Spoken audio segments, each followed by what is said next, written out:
Kenyans, I am very delighted and I stand before you here today, a proud son of Kenya, a liberation fighter and a servant of the people for the last 50 years.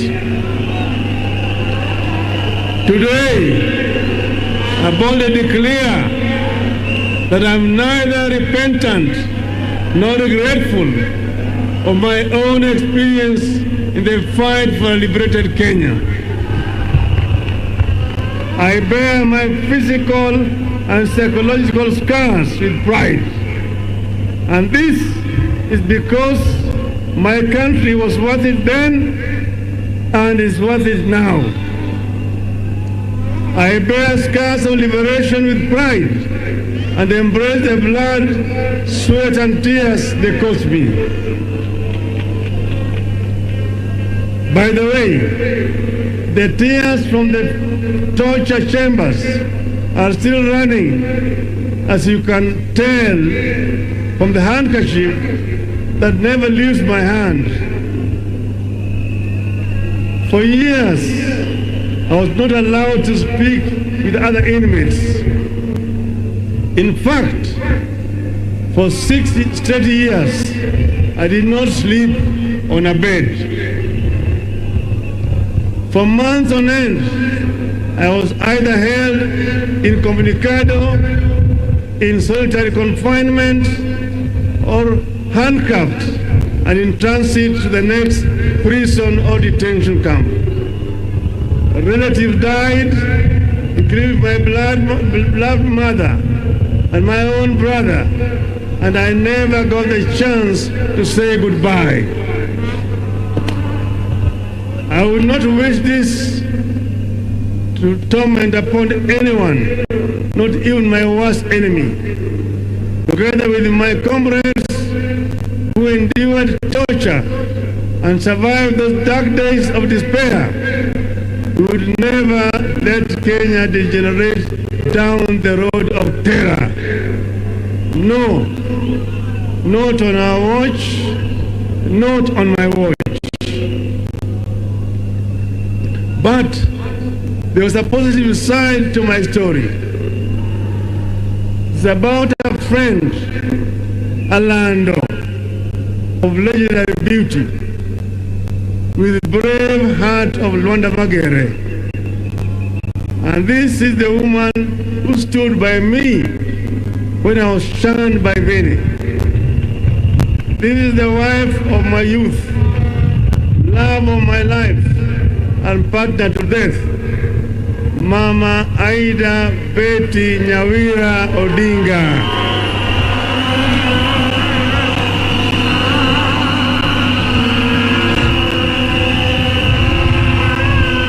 In those hard times of long and uncertain incarceration, if I was not reading the Holy Bible, I found deep solace in Mama Aida's love and support. She became a constant guest of the police cells through constant arrest and harassment. I can't thank her enough. Thank you, darling. Fellow citizens, what makes a great nation is not the men it produces, but the men it honors. That is why I would be remiss if I do not pay homage to those that gave us the sacred license to stand tall, to speak free, and to think big on this very day. And here I'm talking about my comrades in arms, both alive and those who have fallen. I pay homage to those who have gone before us, the fallen heroes of the second liberation. These include Kenneth Nyindo Matiba and Charles Robia.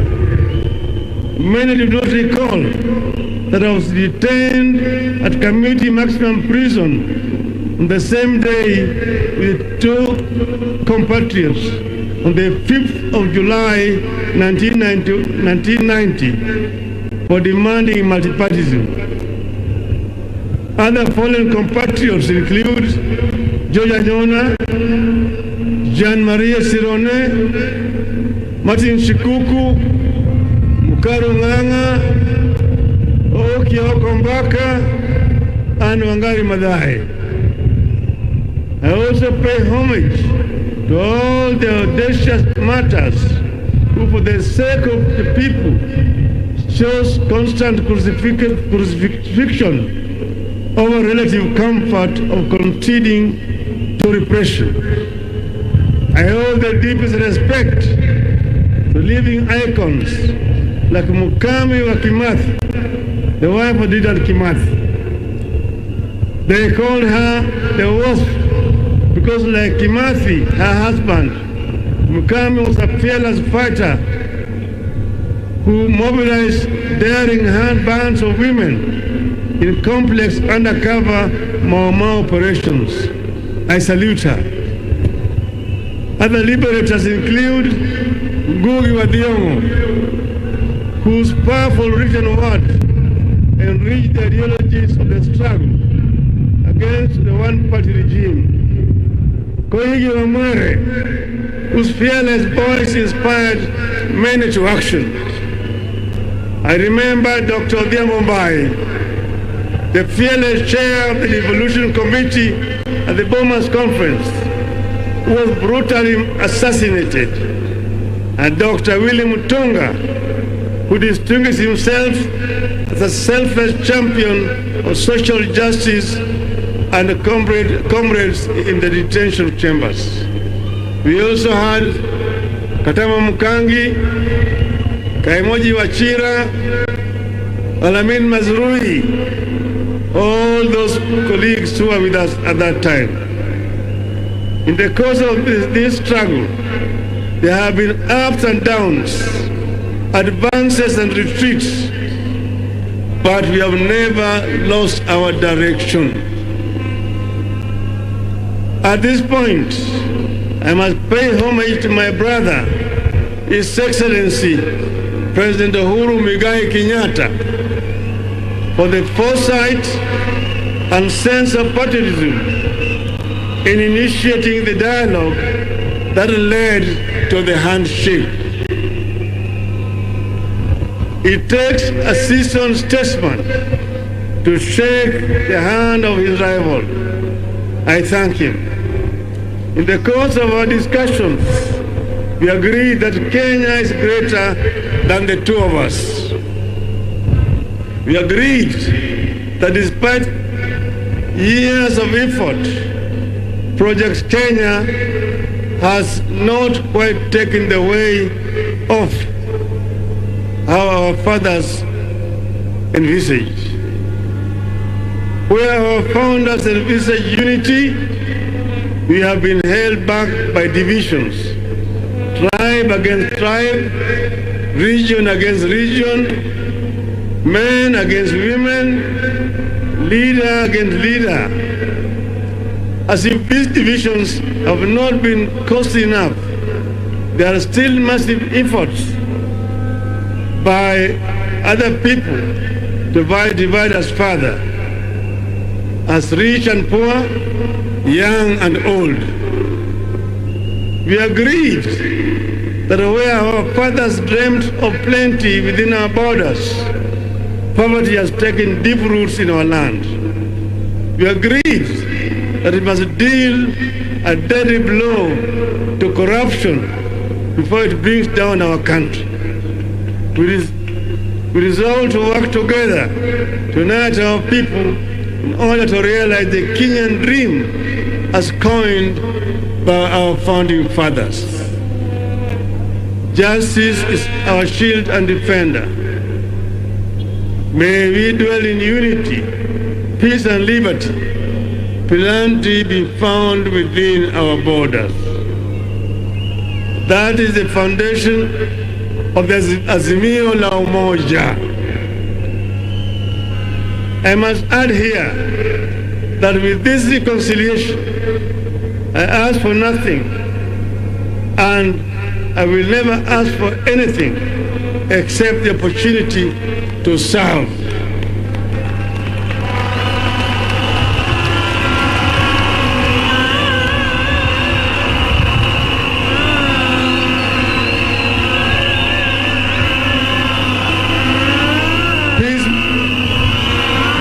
Peacemaking is not a self-enriching enterprise. It is a calling from God. Blessed are the peacemakers, for they shall be called the children of God. Fellow countrymen, let me shift gears now to other stories. Those that I witnessed, listened to, and collected on my Azimio la Umoja tour of every corner of our greatest republic over the last 3 months. This meeting today, the culmination of the Azimio la Umoja journeys we have taken together. And you have already seen through the videos some of the issues that were raised during the consultations. Kenyans spoke from their hearts during the 15 Azimio la Umoja mammoth meetings. At the coast, wananchi reminded me that land issues remain a subject of pain. Many families long for the privilege of possessing family land that they can pass down to generations. They cried about the huge impact of the standard gauge railway on their businesses. We traveled into the North Rift, and there I listened to concerns of residents whose livelihoods are being destroyed by cartels in agriculture. People who import maize while farmers are stuck with their maize. They lamented the collapse of the dairy and tea sectors and the high cost of farm inputs. The communities of West Pokot County wondered why there was a West Pokot when there is no East Pokot. They asked to be identified specifically as a community in the national census with a code and their own development projects, and the creation of 2 more constituencies and 5 wards. I also spent time in the Mount Kenya, both west and east, and I can confirm to this congregation that if the mountain was smooth, it would be impossible to climb it. The mountain has to be bumpy for you to scale it. On this, I'm happy to note that I've reached very close to the peak. I've seen the Batian and the Nana peaks, and the people have promised that we shall walk together to the promised land yonder, if I prove that I understand and shall address their concerns. Residents express concerns about the equitable distribution of development resources within the region and the proportional representation. They summarize it in the one call: 1 man, 1 shilling, 1 vote. And they want to earn more from their tea, coffee, paratram, vegetables, potatoes, rice, and dairy. Nyanza complained about non-functioning and collapsed cotton, sugarcane, fishing, tobacco, tea, and soapstone industries, and the denial of economic opportunities for the region.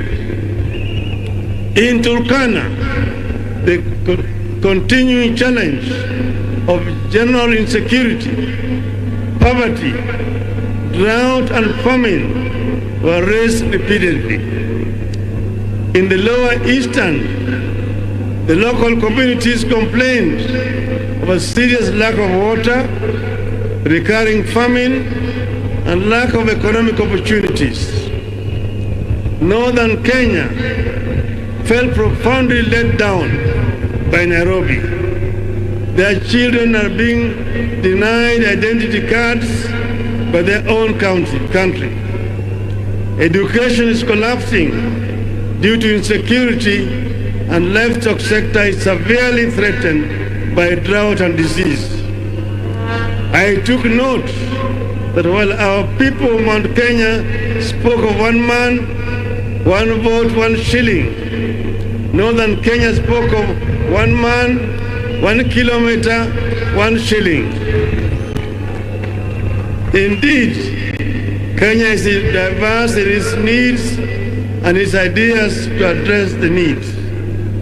In Western Kenya, I was repeatedly reminded of the local industries like sugar that had been allowed to collapse due to corruption, neglect, and mismanagement. Fisheries and mining are struggling. Young men and women who would have gained from the local thriving industries spoke of how they are forced to migrate from home to seek opportunities elsewhere. The Mark community is worried about lack of livestock and pastoralist economy.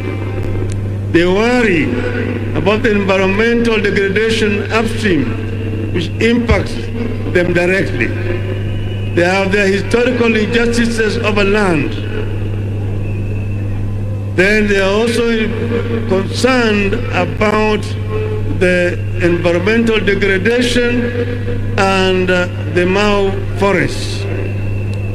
These are just some of the concerns that I noted, internalized, and took them on as a personal mission. Listening to our people made me look back over the last 5 decades. It became crystal clear that while much has been achieved, much remains to be done. I stand here deeply concerned, indeed horrified, at how our peers at independence left us far behind. Nations like South Korea, Malaysia, and Singapore, with whom we were at the same level of development in 1964, have largely vanquished us, and they have vanquished the extreme poverty. Today, they manage the diseases like COVID as effectively as all other functioning countries. Their education systems have dealt a deadly blow to the ignorance and put them in the Premier League of the 4th Industrial Revolution. We have to change tact.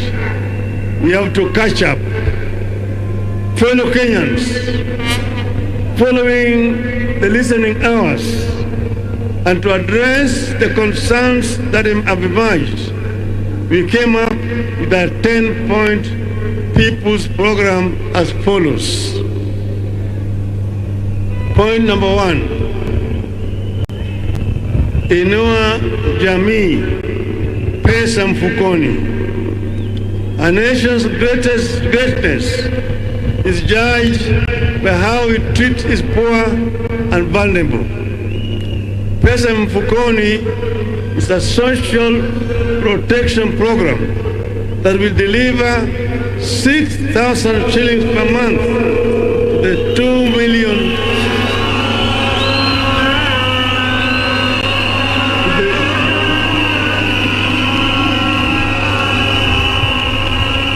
2 million of the country's most needy families.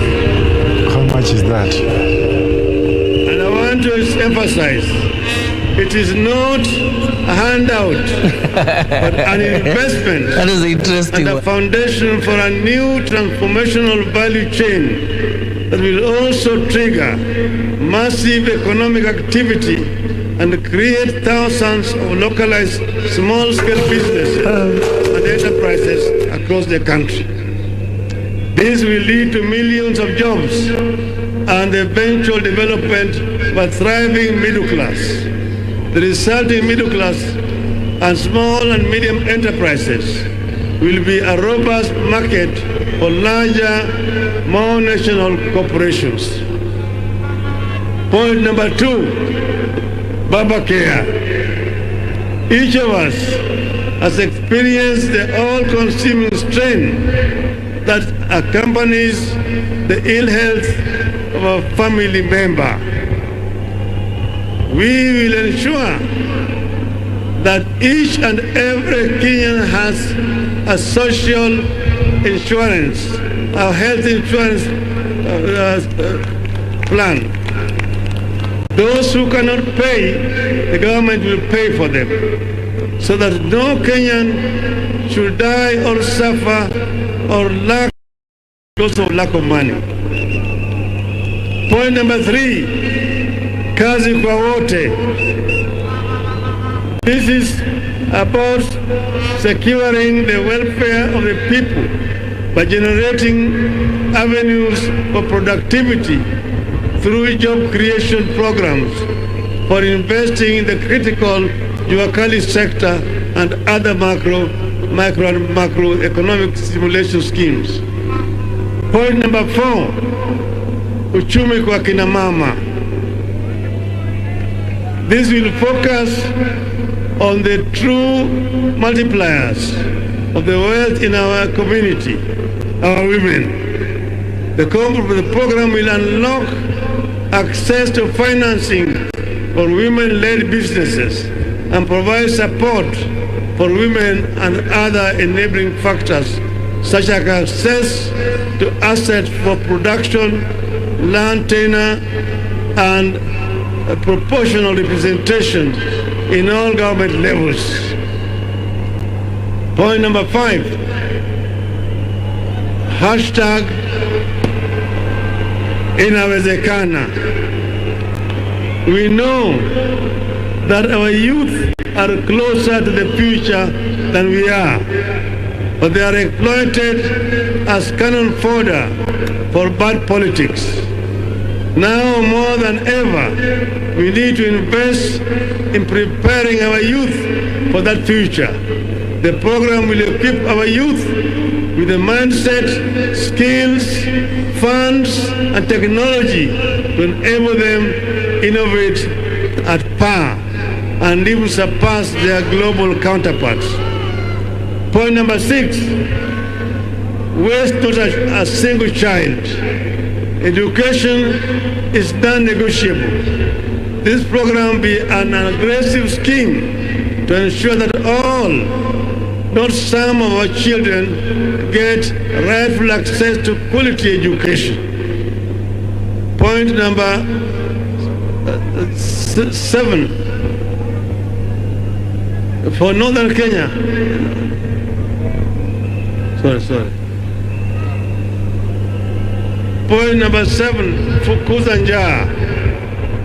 The aim here is not to merely feed, but to generate agricultural bounty that Kenya has the potential to produce.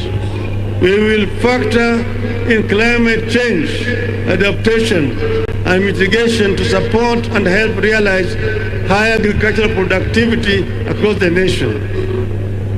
Point number 6 is about Northern Kenya, where children have dropped out of school because of lack of teachers. We will have affirmative action program to ensure that teachers are admitted at lower rates so that we can have sufficient teachers to teach in schools in Northern Kenya.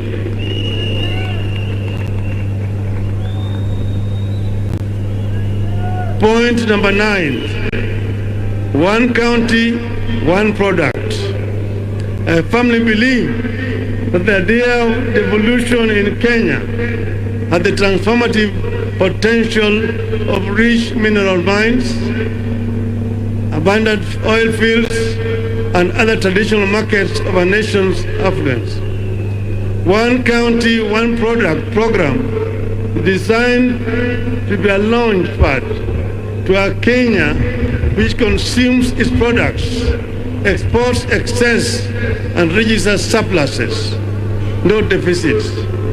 The national government will support materially and technically towards an ultimate vision where the 47 counties will begin industrializing at unstoppable rates. The 10th pillar of my vision has to do with the principles of administrative continuity. By continuity, I mean building and improving on the gains that have been made by the administrations that came before. Africa suffers a retrogressive mindset of starting afresh instead of advancing existing accomplishments. When one administration sets up something, the next knocks it down. This makes many countries in the continent stuck in a constant state of ignition, never making it to acceleration and takeoff. Kenya must not be a start-stop nation. This is a waste of time and resources and should not be entrenched in Kenyan political culture. For example, President Kenyatta's Linda Mama program could not have worked without the construction of health facilities and upgrading of transport networks that we undertook during the Grand Coalition government. The plan for a rapid bus transit system could not have been operationalized without the construction of the Thika and Mbagathi roads. The plan for the Lamu port dates back to 1972 when President Mwai Kibaki was finance minister. It took almost 50 years for it to be launched by Kibaki as president in 2012 as he was leaving office. President Uhuru Kenyatta took it up in 2013, ran with it, and has implemented it. Lamu project is one whose ultimate vision I see clearly. Ignoring it squanders opportunity. By another 50 years, to have a world-class transshipment hub that will reap exceptional economic benefits for our country. My manifesto will bear a crystallized description of the 10-point People's Program, delving into workings and plans that will actualize it for the people. These are just but highlight of new programs that we shall roll out to respond to needs expressed at Azimio la Umoja events. Very soon, ladies and gentlemen, I will unveil a detailed manifesto addressing the critical concerns like corruption, public debt, industrialization, ICT and digital economy, promotion and protection of businesses, and particularly protection of private property. Our business community deserves protection and they will get it. Fellow citizens, at the top of our national government, where leadership is exercised to the maximum in governing and changing our nation, is the presidency. The president makes a difference in the life of this nation.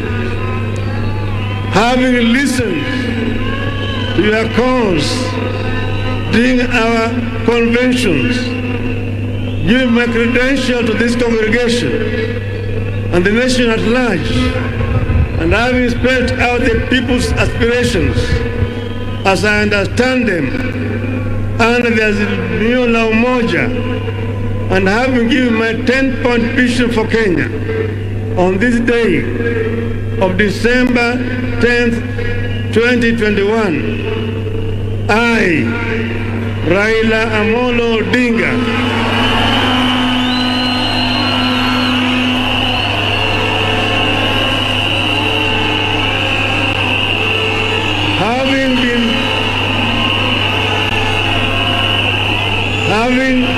having been faithful and committed to building a national, democratic and progressive Kenya in our lifetime, having worked for many patriotic Kenyans to achieve this goal, I do hereby accept to present myself as a presidential candidate at the presidential elections on the 9th of August 2022, following the request and unanimous decision by Raila Umoja.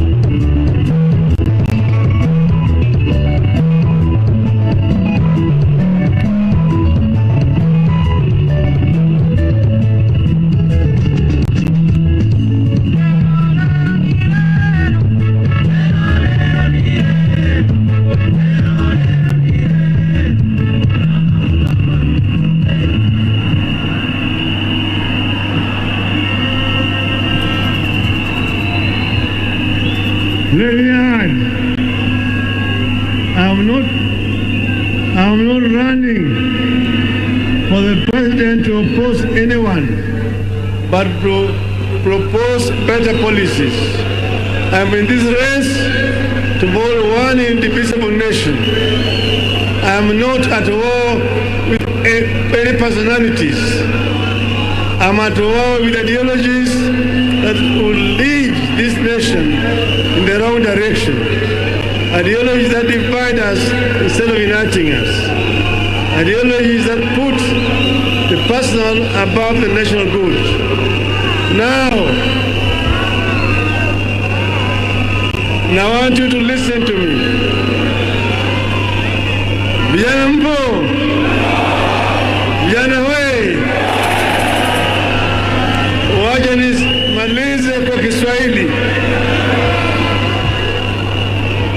Mimi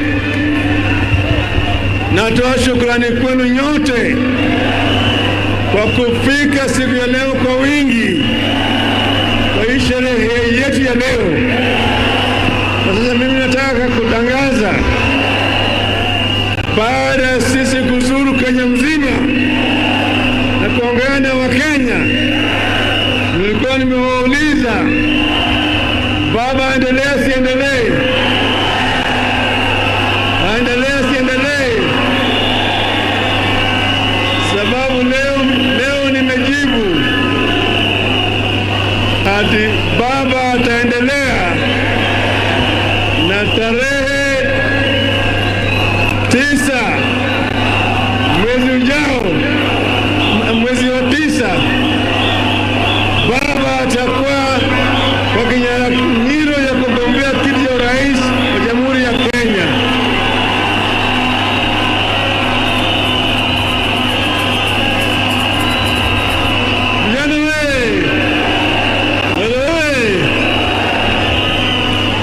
Lakini vile vile mimi nasema, baada ya kuzunguka kila mahali, tulikubaliana na ndugu yangu Uhuru Kenyatta tutaleta Wakenya pamoja, na kuna vitu vitano.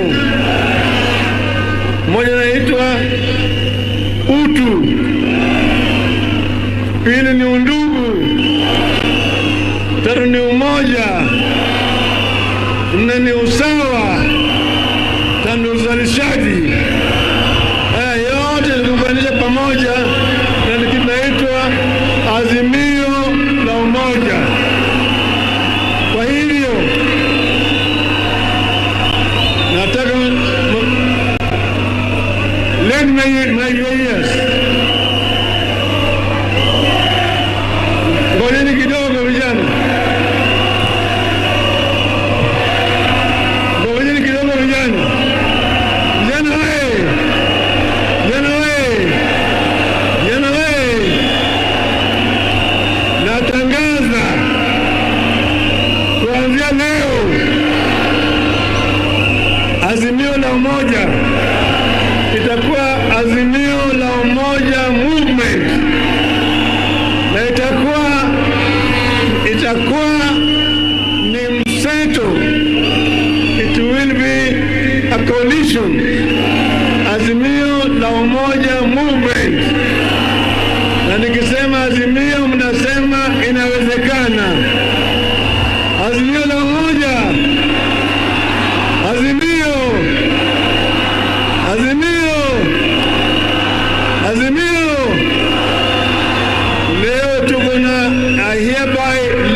Azimio la Umoja Movement.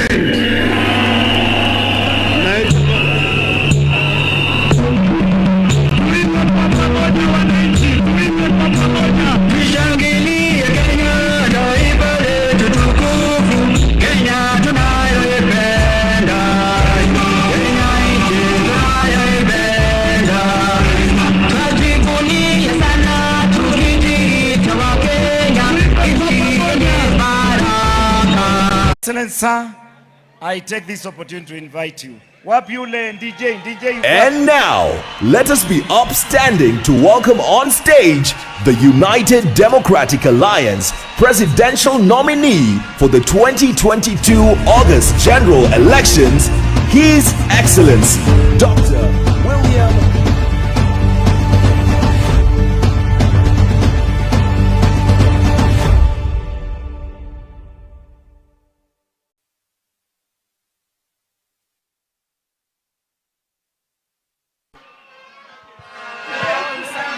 Thank you very much. UDA, Allah, asanteni sana. Asanteni sana, mnaweza kuchukua viti zenu. Thank you very much.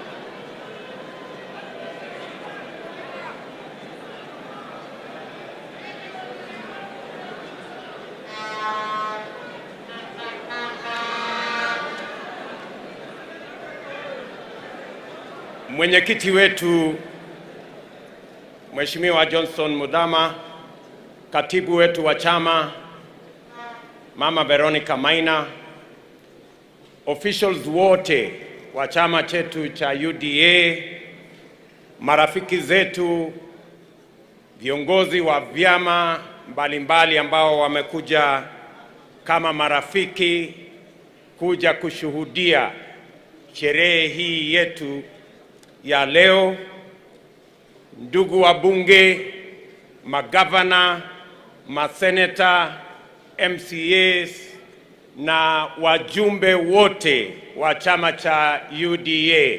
Hamjambo? Hamjambo? Bwana Yesu asifiwe. Assalamu alaikum. Hebu munipungie hivi mkono jameni, nione kwa mbali.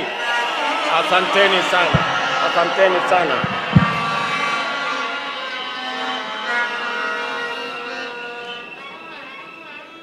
In a very special way,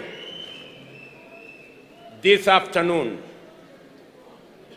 that we are gathered here, close to 5,000 delegates of the United Democratic Alliance Party.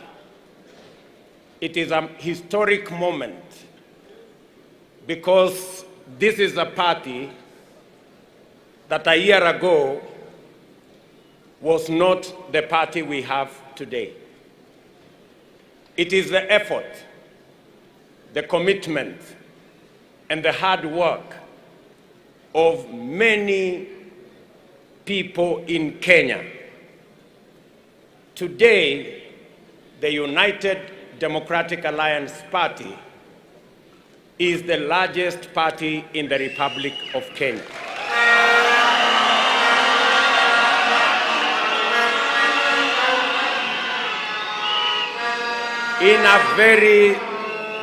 In a very special way, I want to thank many leaders, senators, governors, and members of parliament who worked with me tirelessly and with a lot of courage and commitment to put together this party that today has over 7 million members.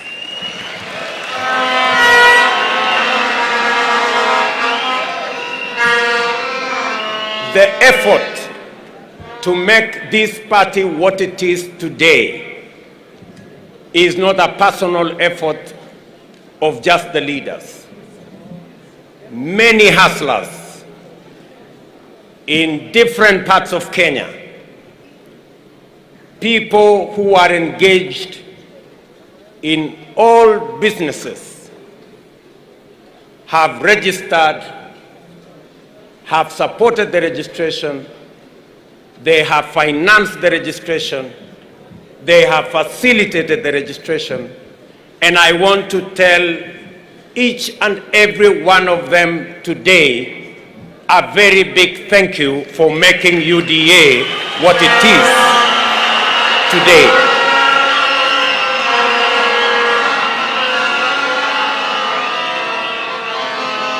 This party has come to be the party of the hustler nation in Kenya.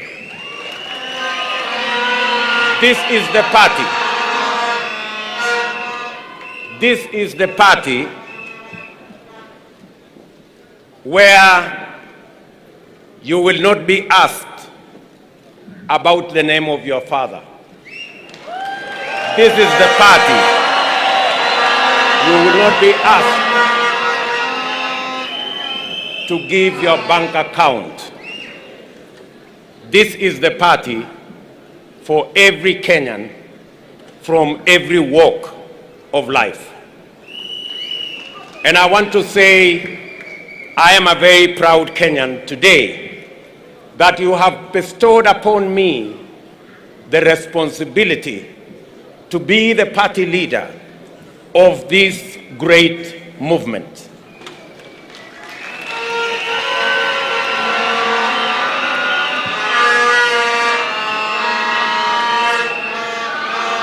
I thank everybody who is with us here today, in person as well as in spirit, including the millions of Kenyans following this event on radio, on television, and online through various platforms.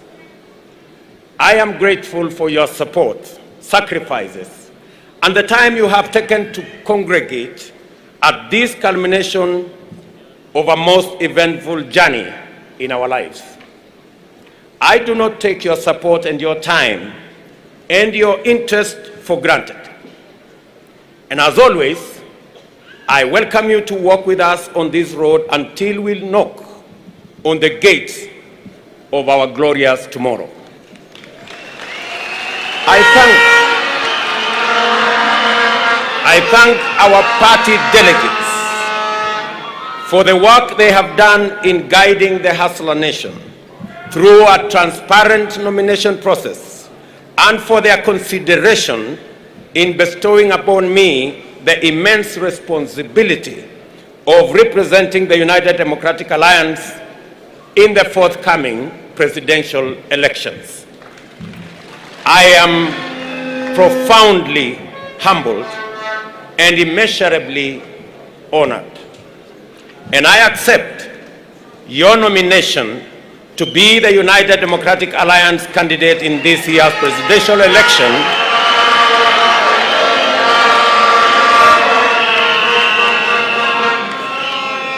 I accept your nomination to be the United Democratic Alliance party candidate in this year's presidential election with gratitude to the Almighty God, recognition of the significance of this moment, and an acknowledgement of the work remaining and the road ahead to that day that we all look forward to. I will live up to your trust. I shall do my very best to exceed your expectations, and I shall neither stop, nor pause, nor slow down, nor hesitate until what you have asked of me is delivered. Let us take this moment to appreciate and salute those who participated in this exercise.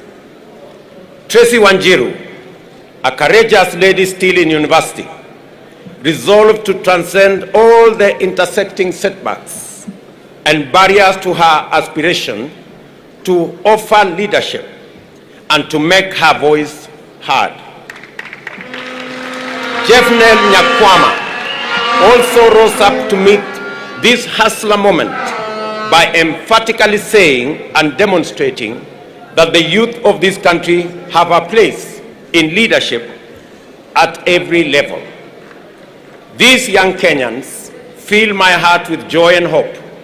I see myself back in the old days, animated by a vision for change and itching to have a go at leadership. In them also, I see a hopeful future in a country where youth, wealth, name, circumstances of birth, ethnicity, gender, and disability are not considerations nor obstacles to accessing opportunities or realizing aspirations.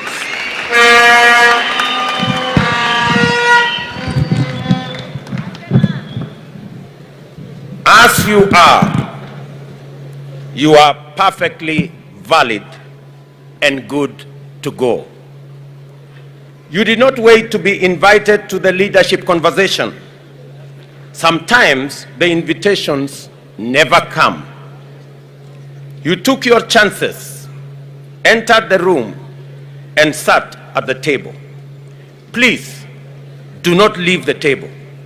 Let us keep talking, working, and growing together.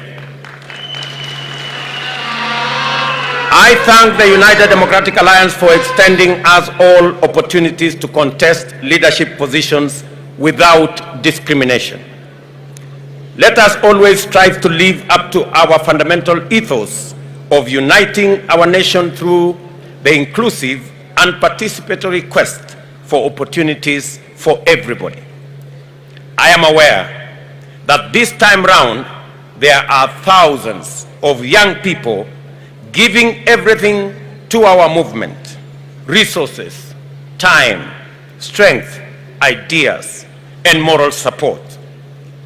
I know that many youth have come forward to stand as candidates, and yet many others are mobilizing, sensitizing, and participating in other meaningful ways.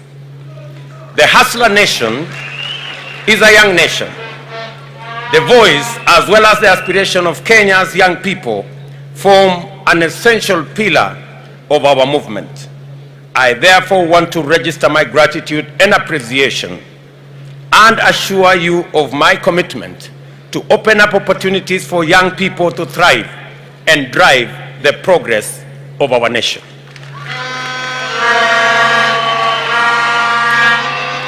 For me, this moment has been long in coming. I have been engaged in political leadership and associated activities since my university days. Obviously, I did not have the opportunity in those days to seek presidential nomination. But I rose from the bottom of the party pyramid, working my way up until I entered party leadership and eventually became a member of the National Assembly at the age of 31. I was an assistant minister at the age of 33 and a cabinet minister at the age of 36, and an opposition MP at the age of 37. And that has sort of formed the basic rhythm of my career ever since. In that time, I have learned a lot, made mistakes, achieved successes, and refined my leadership philosophy and vision for this country. I have learned that leadership failures can cost the country tremendous opportunity and inflict irreparable harm on those many people who depend on us. I have learned that the biggest mistake a government or a party can make is to fail the inclusion test. My original political intuition that governance is all about the people and that development can only be sustainable if programs are designed on the people's terms. I have learned that continuous engagement with the people is indispensable to effective governance and that leadership works and listens more and speaks less. My first bid for a party's nomination to contest the presidency was in 2007, which I did not win, and I conceded defeat and went all out to support the party and its candidate then. I believe we made a good account of ourselves. My second bid for a presidential nomination was in 2013. This was again deferred, as my party subsequently resolved to merge with another party. In the interest of coalition building and broader strategic interests, I deferred my bid and once again gave my all in successfully delivering the presidency and a wholesome parliamentary majority.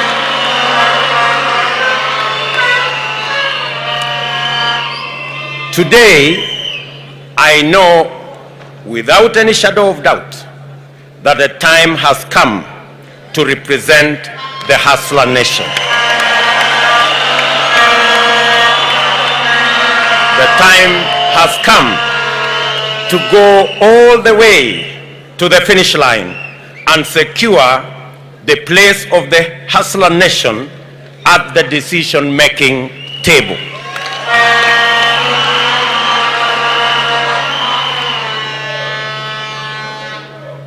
Let the message get out from this very moment and from this place that I am ready, that I will do everything and my best at that, and most of all, that I am determined to give you a campaign you will be proud of and to win.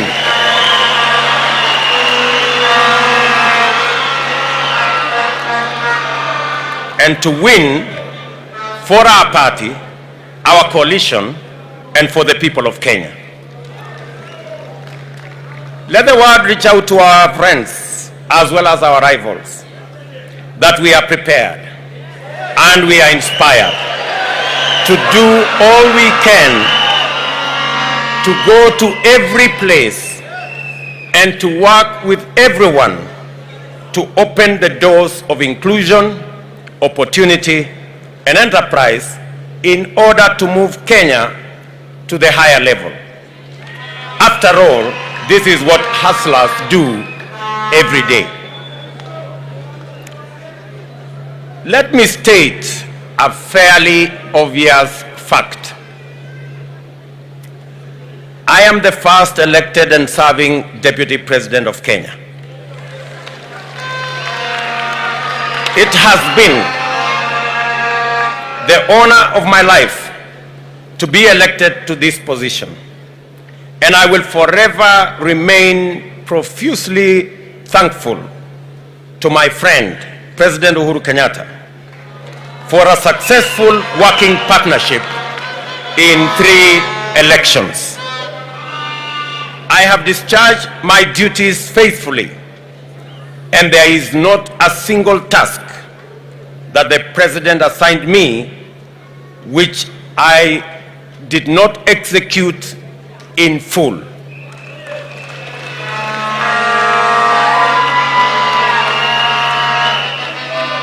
The Jubilee Coalition we formed a decade ago was formed through a covenant to eliminate the politics of hate, division, and ethnicity. Political competition organized around ethnic division is toxic, yet many politicians accept this to be the essence of democracy. Our covenant formed the foundation of a new approach, issue-based politics, institutionalized through national political parties. We succeeded in demonstrating that democracy does not go hand in hand with chaos, confusion, or instability. We have shown that democracy does not express itself through discrimination, exclusion, division, suspicion, or conflict. In government, we focused on delivering those projects and programs that would enable the state meet the people at their point of need. Therefore, we swiftly transformed the country through unprecedented investments in infrastructure as the springboard to effective, efficient, and sustainable service delivery to all parts of Kenya.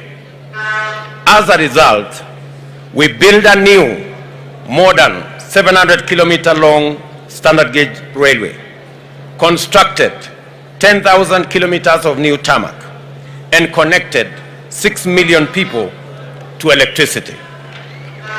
We also set up 150 technical training colleges.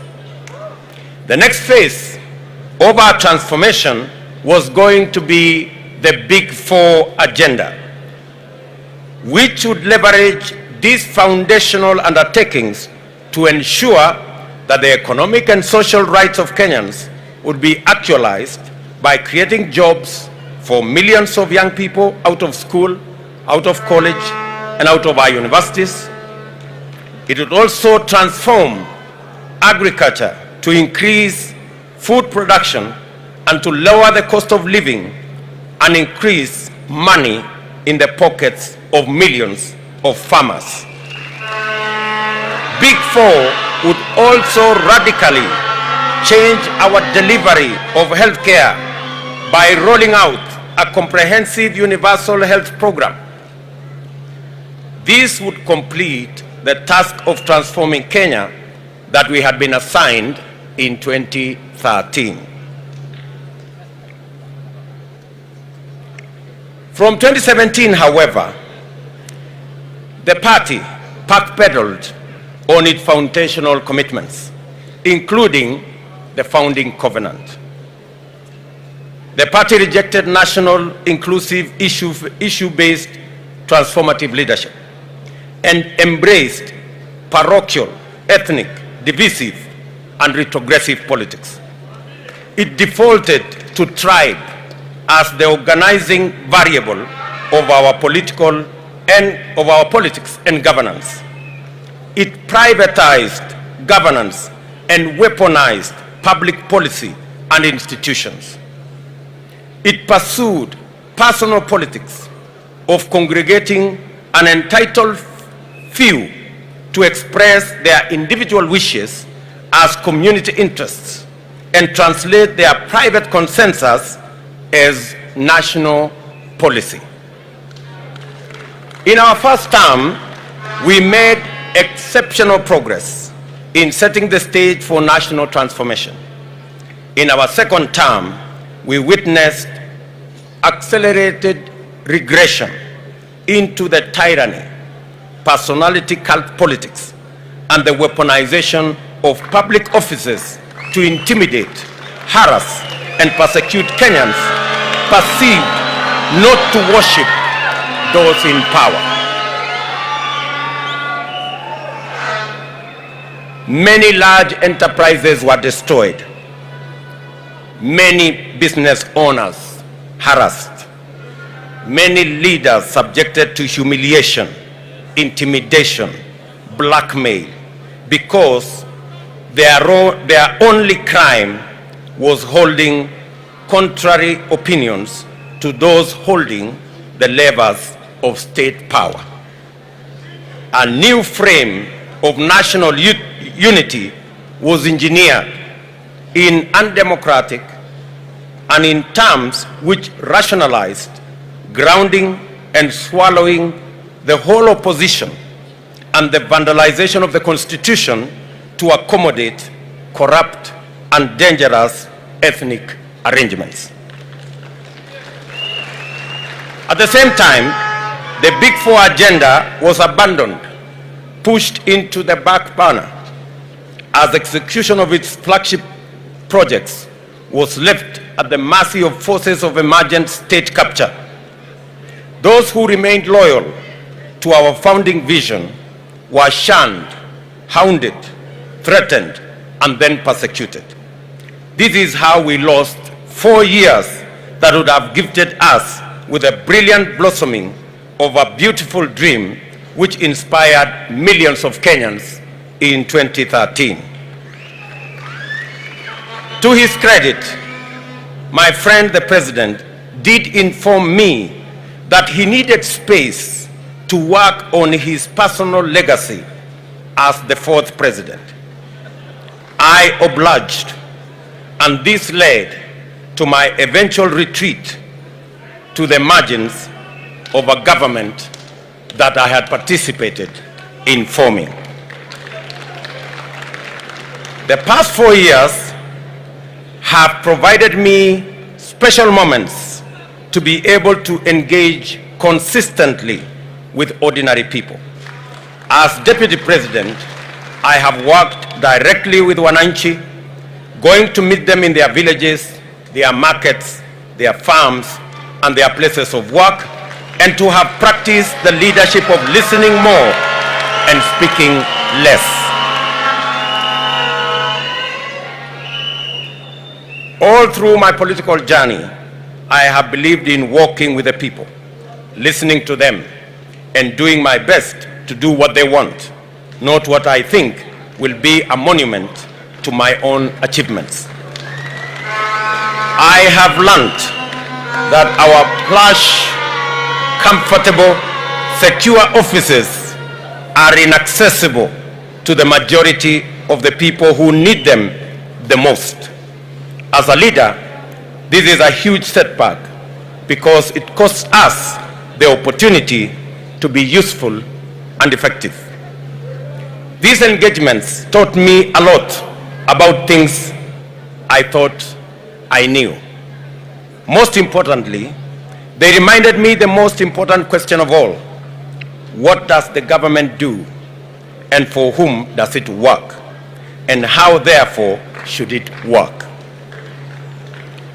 I was appalled by the intensity of contempt many have for ordinary people and their rejection of any suggestion that their voice matters.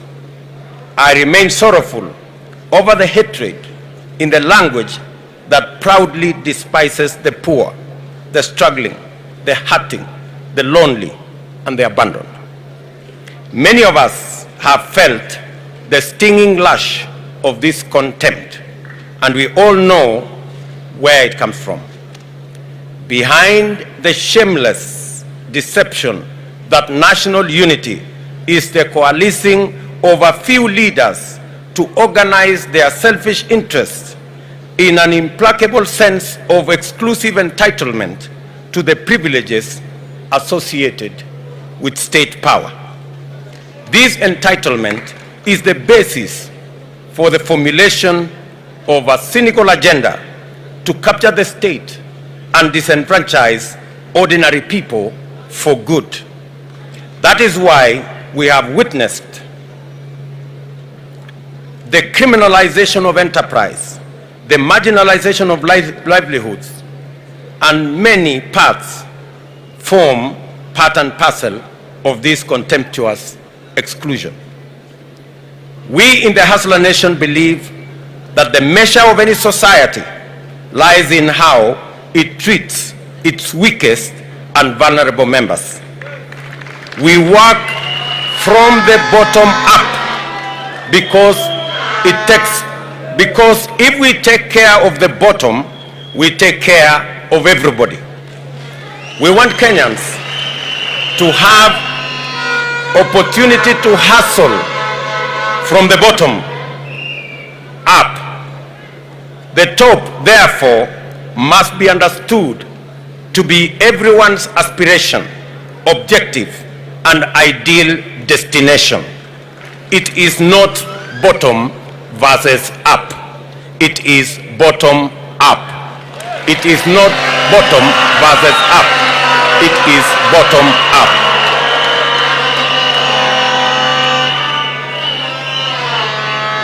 I commit, therefore, to live up to the original covenant of championing the establishment of everlasting peace unity, and opportunity to prosper in our country. I make this commitment on the understanding that sustainable unity can only be achieved through meaningful political and economic inclusion. The evidence of inclusion is respect for dignity of livelihoods and the creation of space for every vocation, every skill, every profession and talent to flourish and yield a bountiful harvest of prosperity for all our people. At the same time, I reject the suggestion that a united country is one that has no political competition or opposition. Rather, I view the foundation of an inclusive Kenya as one governed by an effective democratic government with robust checks and balances, overseen by a vigilant and responsible opposition and a strong civil society movement. I call your attention to the fact that over the past 4 years, the purchase, compromise, and eventual liquidation of the opposition and legitimate political competition set the stage for an effective state capture. I must therefore specifically undertake that under our administration, we shall boldly and firmly confront and dismantle the now pervasive conflict of interest that has rapidly evolved into state capture through corrupt political and economic arrangements.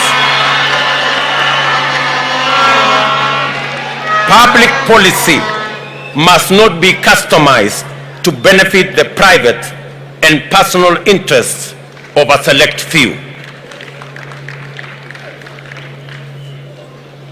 Ladies and gentlemen, I want to conclude my remarks by framing the picture. What are we up against? What is the 9th of August about? We must be very clear in our minds why your vote counts on the 9th of August.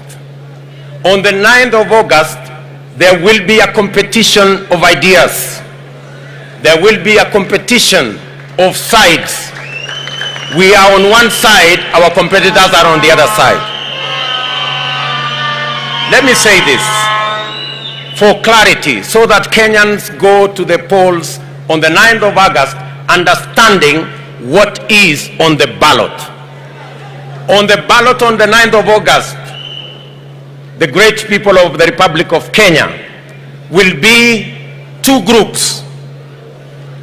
One who believe that the way to the future of our country is through changing the Constitution. On our side, we believe that the way to the future of our nation is by changing the economy of our nation.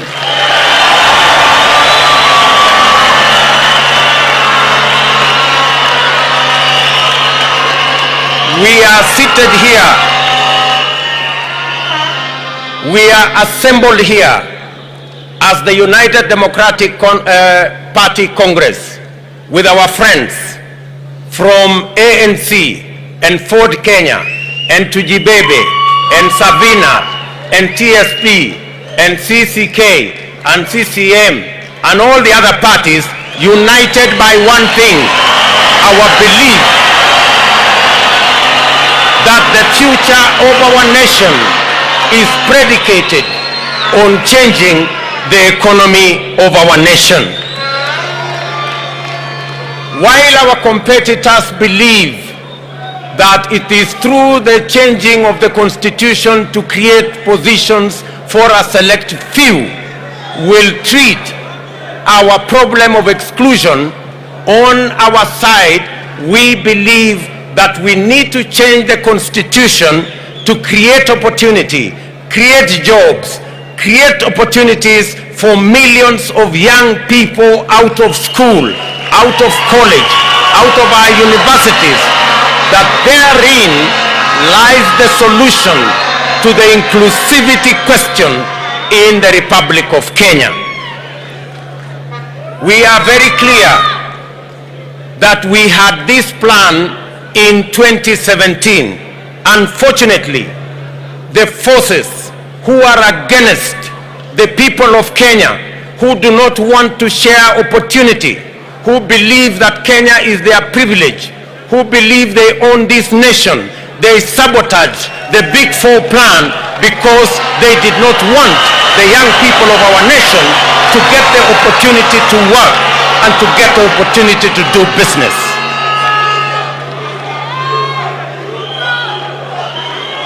I want to say with clarity and certainty that if we had not lost 4 years chasing a mirage, if we had taken time to implement the Big Four plan, Kenya would be different from what we have today.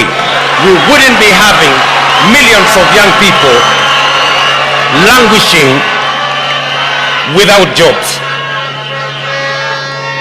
While our competitors believe that they will go to the polls so that they can get the opportunity to change the constitution so that a few people can share power, we are telling them we will go to the polls to elect leadership that is going to create opportunities for empowerment, not sharing power, for the empowerment of millions of citizens of our republic.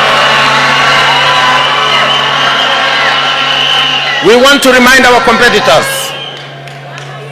that 10 million Kenyans today are in a lottery because they have no defined jobs, they have no defined business, they have no access to credit, they have no place to do business, there is no law to protect their enterprises. And we are saying that the opportunity that we have as the people of Kenya is not to change the constitution to create positions and share power among few people. The opportunity we have in Kenya is to create the opportunity for the empowerment of millions of citizens through jobs, through opportunities to work in their enterprises, in their businesses, and to make sure that our economy works for all Kenyans.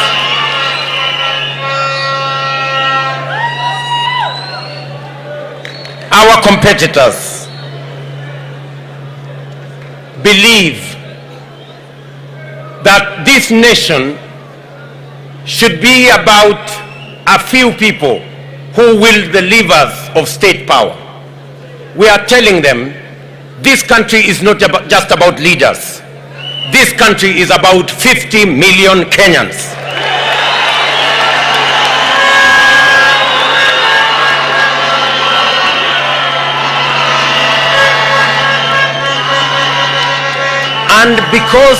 And because it's about 50 million Kenyans, we will not accept to go the journey. They have told us they will bring back the BBI monster because they want to create an imperial presidency. They want a president who controls the judiciary using the ombudsman. They want a president who controls the legislature using appointments. They want a president who does what he wants or what she wants merely because she has power or he has power or they have influence or they have money. We are telling them that this country is about 50 million Kenyans and we will not accept to go back to the dark days of an imperial president. We are marching forward to a Kenya of shared prosperity by 50 million Kenyans.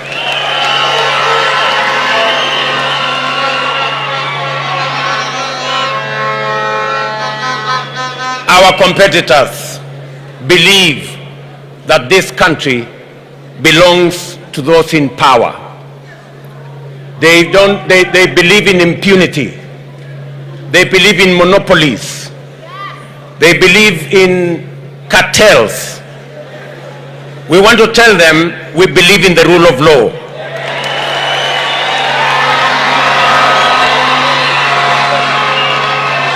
They have weaponized state institutions. They have weaponized the DCI. They have weaponized the EACC. They have weaponized the KRA to run political errands, to dismantle businesses that belong to people who do not worship them. And I want to tell them, this country will change. On our first day, we will free the DCI. We will free the KRA from state capture. We will make sure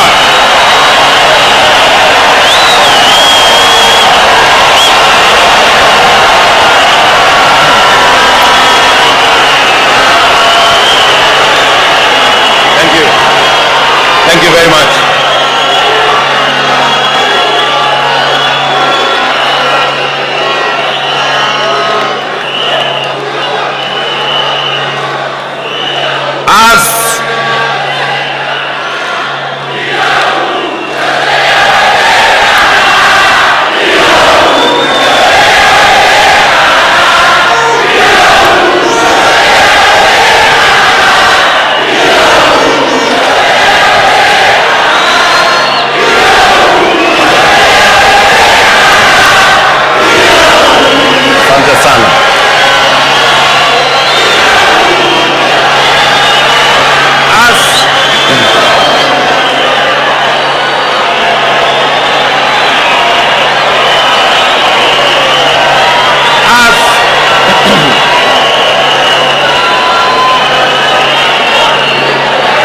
I want to say,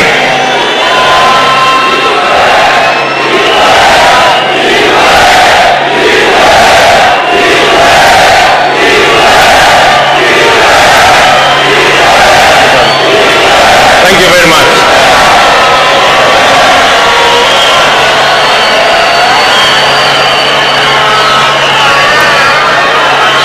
They have weaponized the DCI, the EACC and the KRA to run political errands.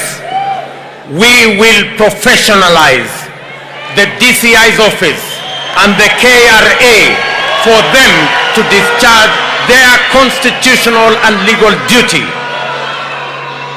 On the first day, we will appoint an accounting officer for the IG and the DCI, so that going forward, the DCI and the IG will have financial independence and they will never again depend on the office of the president for them to discharge their responsibility.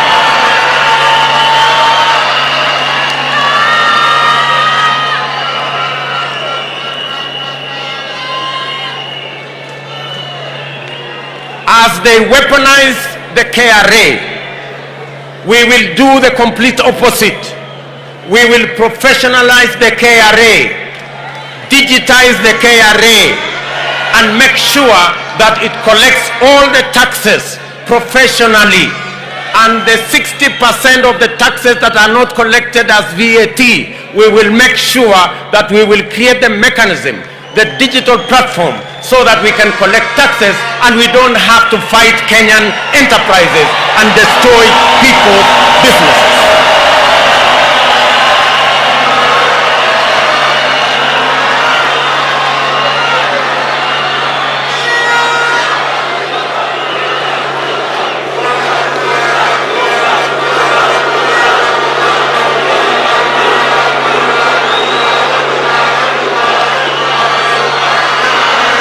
Thank you very much.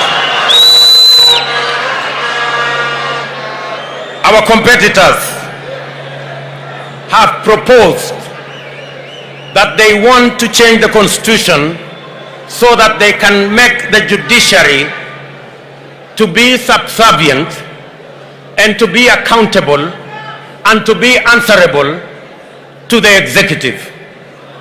We want to tell our competitors we will do the complete opposite.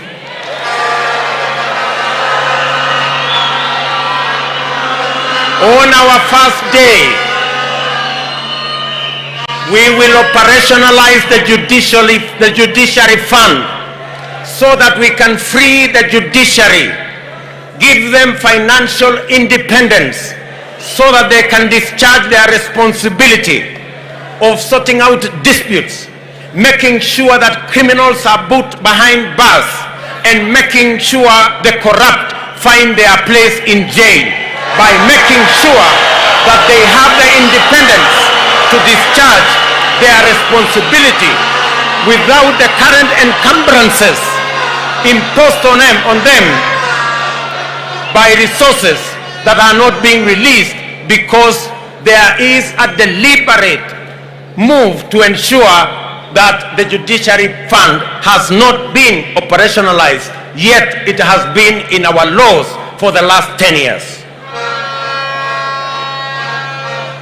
We believe in an independent judiciary.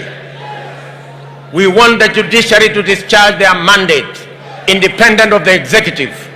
We want the judiciary to provide its oversight role over the other arms of government.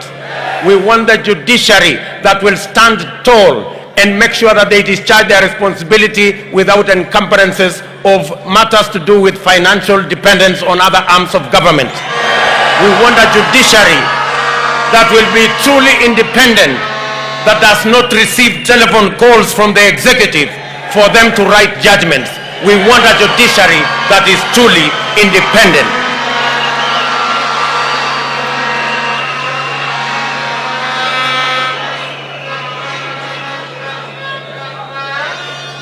Good people, agriculture will be on the ballot in this election. Our competitors are the masters of monopolies.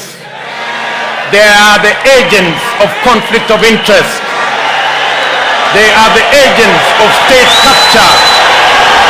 And we must free this country and our agriculture from cartels and brokers.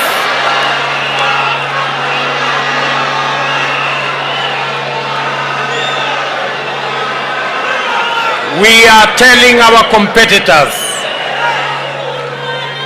that we will deal firmly with conflict of interest. We will deal firmly and eliminate brokers and cartels and monopolies that have taken hostage our agricultural sector.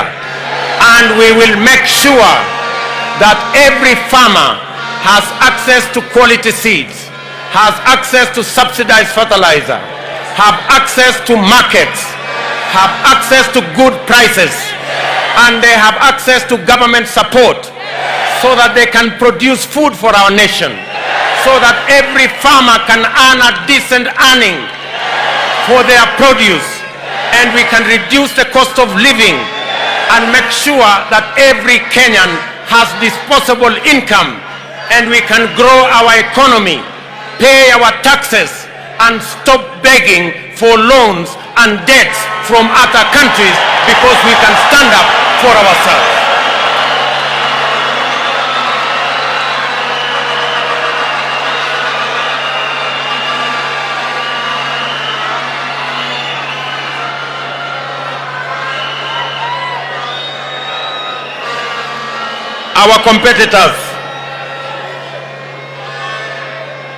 Our competitors are telling us that it is okay to have debt. Our competitors are telling us every country has debt. Yes, we agree every country has debt. But good people, we can do better. We can think better to be able to grow our own revenues, and we must not be slaves of debt from any place or any country. Debt must be the last resort. We must grow our economy. We must empower our enterprises. We must create opportunity in agriculture so that we can grow our tax base, get as many Kenyans as possible to pay their taxes so that we can run the affairs of our country on the basis of the revenue that we collect, President Mwai Kibaki taught us that it is possible for us to grow our tax revenues. He took over when tax revenues were at 200 billion. He left when we were collecting more than $1 trillion. Our tax collection has stagnated because of conflict of interest. Our tax revenues are stagnated because we do not have a concrete plan.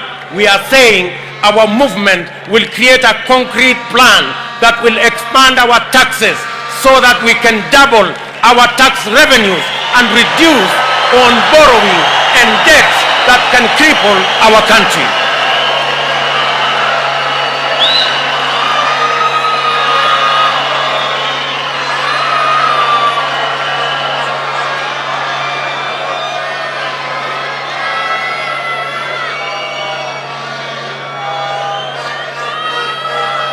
It is tragic that the only thing that I can remember on matters to do with the economy that the handshake has done is to borrow 7 trillion in the last 5 years.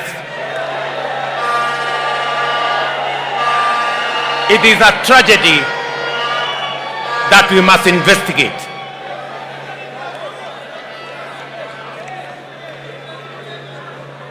Good people, we are at a historic moment. We have to make our choices carefully on the 9th of August, because what is on the ballot is either Kenya moving forward into prosperity or Kenya regressing into tyranny and poverty. The choice is as clear as day is from the night.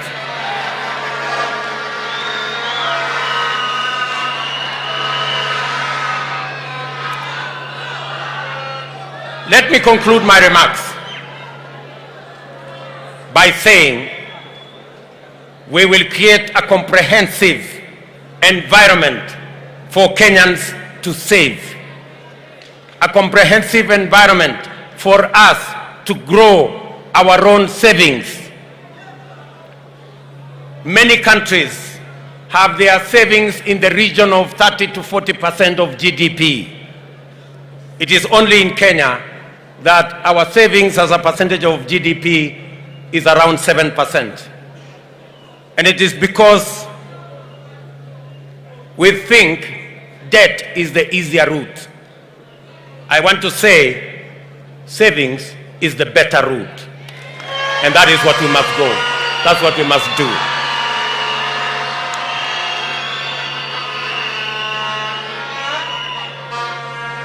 So,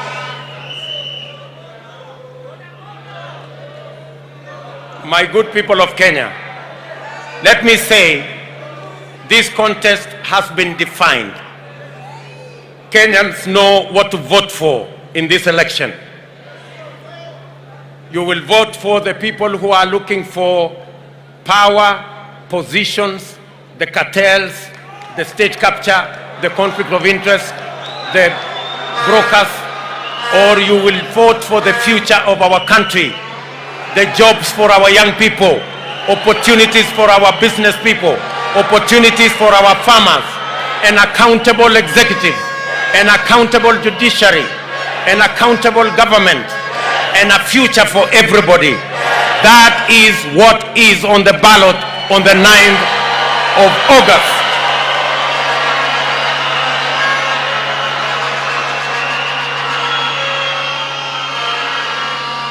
Again,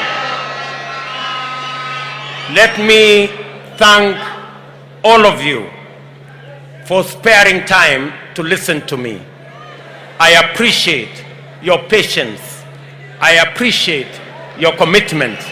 I appreciate your time. I appreciate your sacrifice. I want to thank many leaders who have had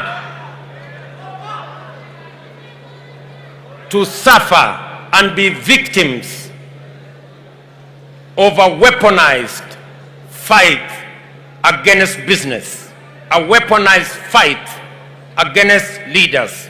I want to thank many leaders who are here, specifically members of parliament who are here. Can I ask members of parliament who are here to stand up from the UDA party?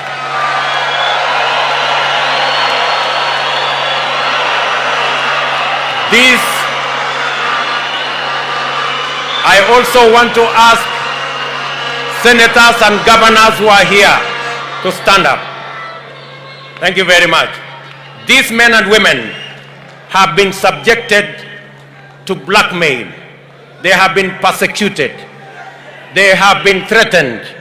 Many of them have been dragged to court for crimes they never committed. Their crime was only to be my friends. Their crime was only to be members of the Hustler Nation. But I want to thank them. They are made of good metal. They are made of fine gold. And history will judge you guys fairly, that you stood up against tyranny, that you stood up against blackmail. Thank you very much.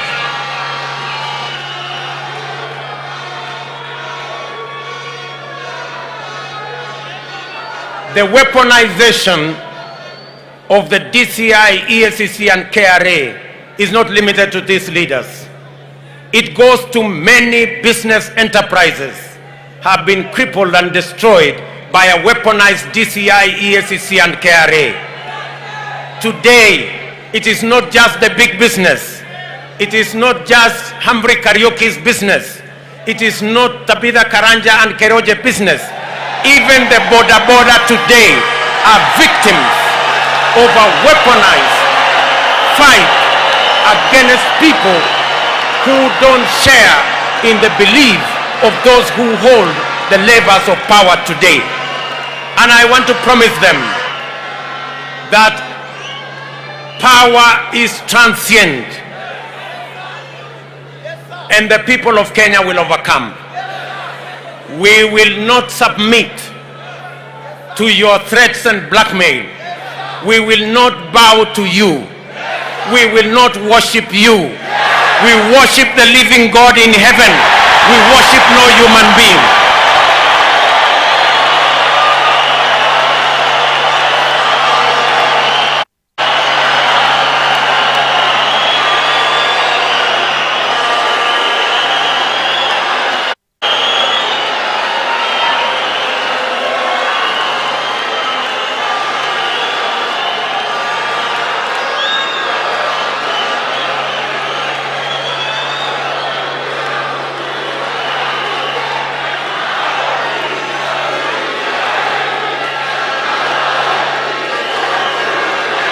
Asanteni sana.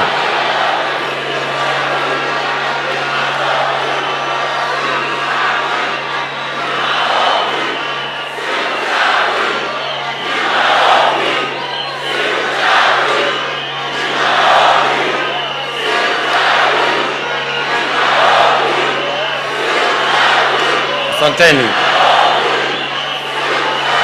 Thank you very much.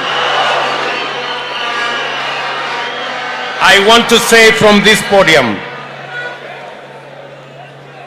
you may have power,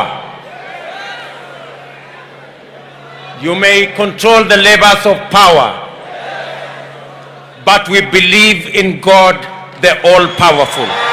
We submit to God, the all-powerful. We will respect everybody. We will give respect to whoever respect is due. We will give honor to whoever honor is due. But we will worship only God in heaven. We will worship no human being.